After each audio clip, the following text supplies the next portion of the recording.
Before we begin, I would like you to travel back with me in time to the 1700s, a time of freedom and revolution here in America and in other parts of the world.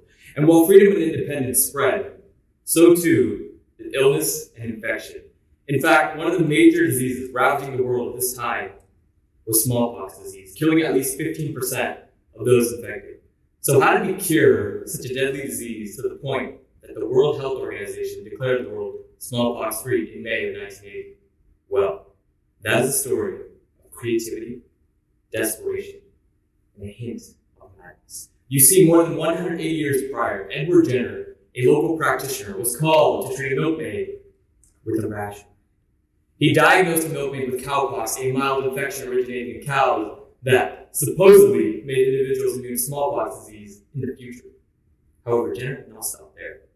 He decided to conduct an experiment. He inoculated his gardener's 8-year-old son, James Phipps, with some of the cowpox material from the milkmaid's hand. The boy became slightly ill, but recovered within a week. Jenner then decided to infect the boy with a deadly smallpox virus. Keep in mind, this was the 18th century, so there were zero ethics committees or approvals needed at that time, much simpler than today. However, to Jenner's surprise and the world's relief, James Phipps lived without contracting smallpox, and the first vaccination was invented. A perfect ending to an imperfect story. And today, I'd like to talk to you about just that, imperfection and the beauty it holds. To do so, I'd like to introduce to you the Japanese concept of wabi-sabi. Wabi-sabi is a Japanese art form that focuses on the art of imperfection and the passage of time. But before we get into all of that, let me tell you who I am and why I think this message is important. My name is Brahmjot Judge, and I am a pharmacy student here at Northeast Ohio Medical University. I'm here to discuss wabi-sabi because I believe it can help us maintain an appreciation for the process and an acceptance of the many failures in our personal and professional lives. So let's begin with the creation of wabi-sabi. And although wabi-sabi has its roots in Zen Buddhism, it was formally established in the 16th century by a Japanese artist named Senno Q. And as the legend goes, a younger Q was eager to learn the elaborate customs for the weighing of tea ceremony from a master named Takenoju. I know this sounds like the beginning of Karate Kid, but bear with me. Seeing this eager young kid, Master Ju decided to test him with a simple task: cleaning a garden. Riki cleaned the garden, making sure it was pristine and without error. But despite all of this, something was off. I mean, it was perfect. Too perfect. Unnatural. So being the clever apprentice that Riki was, he shook a cherry blossom tree nearby. And as a result, the garden was now filled with randomly scattered flower petals. Upon seeing all this, Master Ju was impressed, and he took on Riki as a student. Riki later went on to integrate this philosophy in the way of the tea ceremony by using simple cups and smaller tea houses. Riki focused on the simple, the natural, and the imperfect.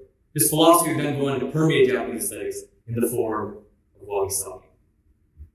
So right now you might be thinking, cool story, but what if it is wabi-sabi? I thought it was just that spicy green stuff next to the takeout sushi.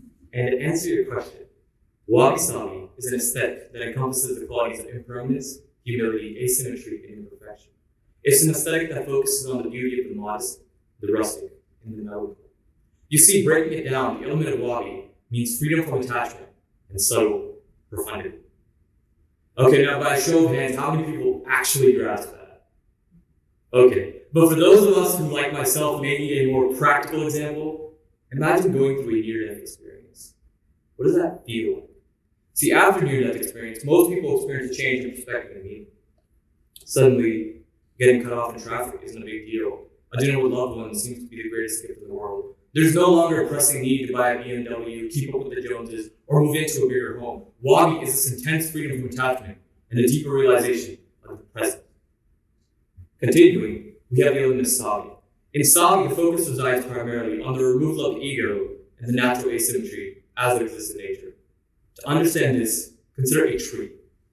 When a tree grows in a forest, it just grows. There's no perfect guideline for a new branch or a new root.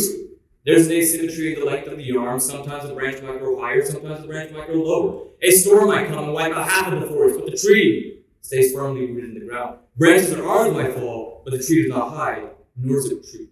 It simply displays itself, with its perfections and its imperfections. In our society, a philosophy like wabi-sabi seems like a complete 180, and you might wonder, well, why is that? Post-World War II, our society has shifted its focus towards efficiency and automation. Compared to the East, there are certain themes that take precedence over the other. In the West, we prioritize the logical, the rational, control over nature, symmetry, clarity, and extroverted experiences.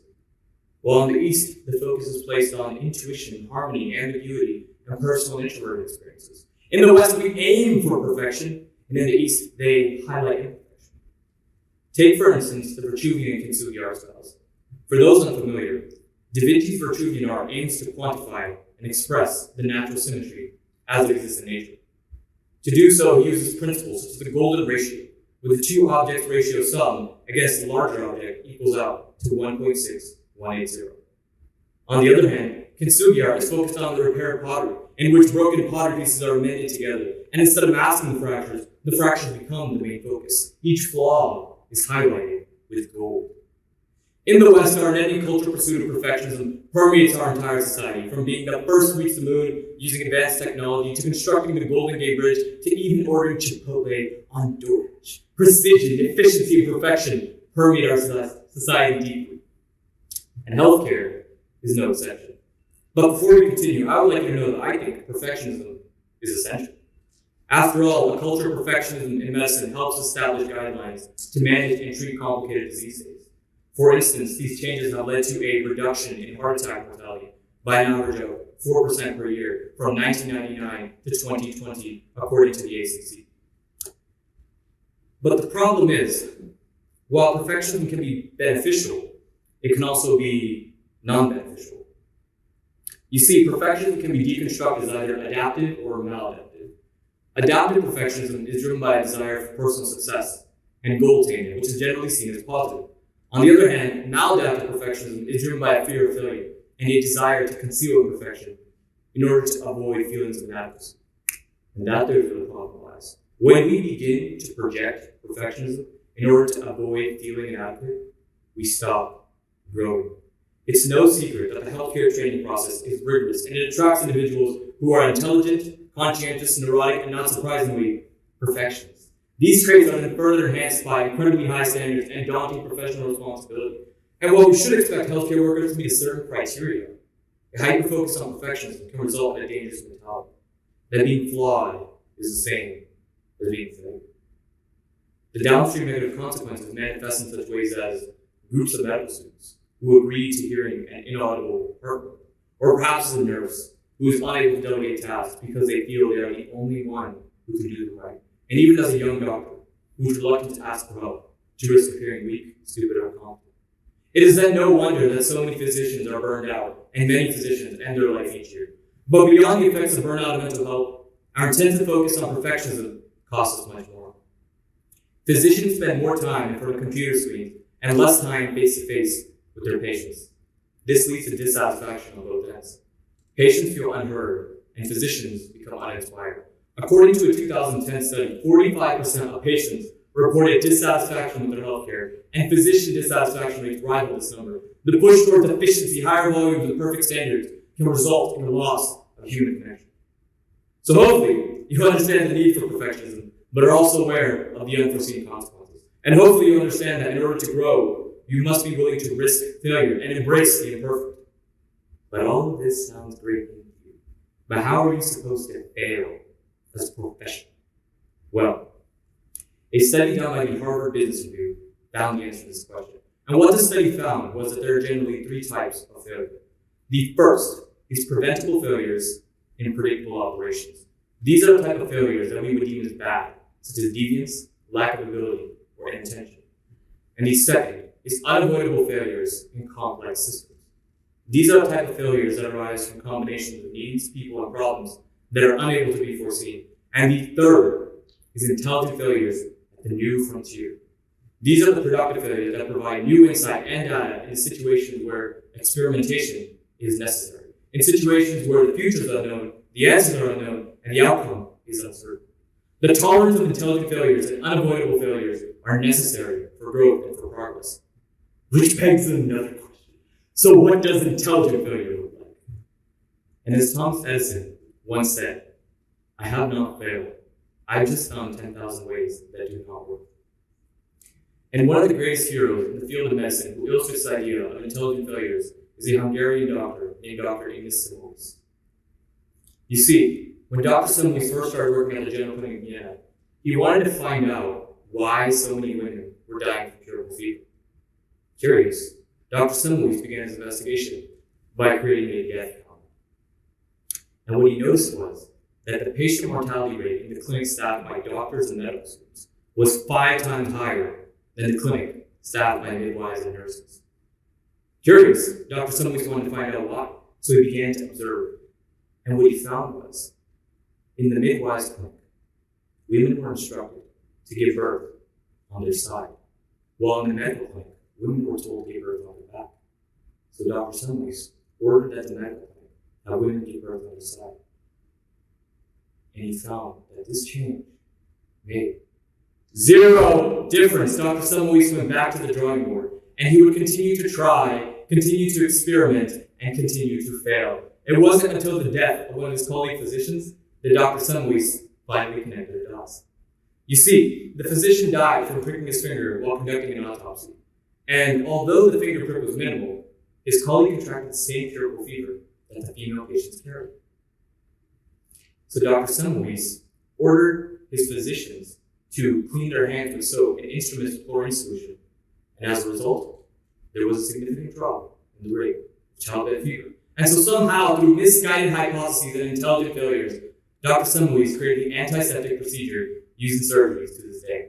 So in this talk, we discussed what wabi-sabi is, how the world of medicine has become this perfection-oriented world. We went through the benefits and the costs it results in. We talked about what wabi-sabi can teach us about the value of imperfection. And finally, the value that imperfection can provide in making progress. And so now, I would like to end this talk with a quote by Friedrich Nietzsche. Man is a rope stretched between the animal and the Superman, a rope over an abyss, a dangerous crossing, a dangerous wayfaring, a dangerous looking back, a dangerous trembling, and halt. What is great in man is that he is a bridge and not a goal. What is lovable in man is that he is an overgoing and a downgoing. And while Nietzsche used this quote to explain the human condition, I think it serves perfectly to illustrate what wabi-sabi can achieve. Our goal should be to walk that fine line between perfection and failure. This is because the idea of striving for accuracy and accepting flaws is not mutually exclusive. The superhuman here is our goal, perfection without flaw. The beast behind us is failures, what we would like to avoid. The transcending and descending are the inevitable mistakes that come along the way. And what can be admired about these failures is that although they hurt, they lead us towards growth and allow us to learn. The knowledge then passed down to future generations, and the mistakes we make are not in vain. Our pain, our suffering in the short term seems soul-crushing, but it provides wisdom. Wisdom that can serve humanity beyond our lifetime. And as we strive to leave this legacy, let us remember these final thoughts. Strive for too much perfection, and we hinder innovation. Tolerate too many failures, and we make no progress. As wabi-sabi teaches us, the beauty lies in the delicate balance. Thank you.